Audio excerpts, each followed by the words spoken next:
الحمد لله رب العالمين الرحمن الرحيم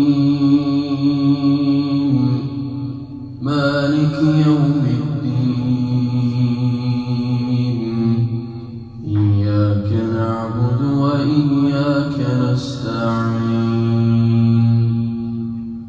اهدنا الصراط المستقيم صراط الذين أنعمت عليهم غير المغضوب عليهم ولا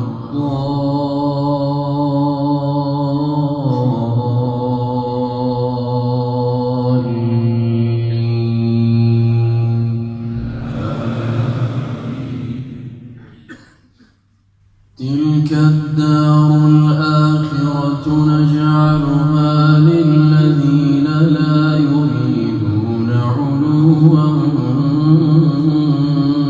في الأرض ولا فسادا والعاقبة للمتقين من جاء بالحسنة فله خير منها ومن جاء بالسيئة فلا يجزى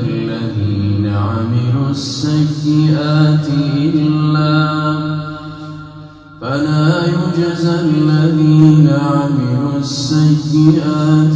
إلا ما كانوا يعملون إن الذي فرض عليك القرآن لرادك إلى معاد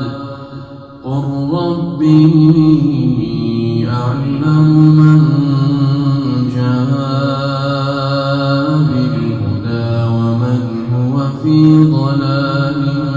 مبين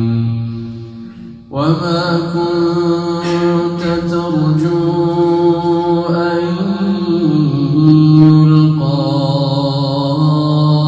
إليك الكتاب إلا رحمة من ربك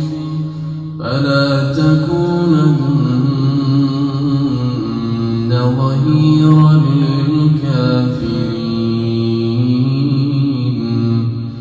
ولا يصدنك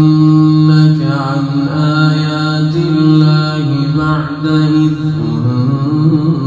أنزلت إليك وادع إلى ربك ولا تكونن من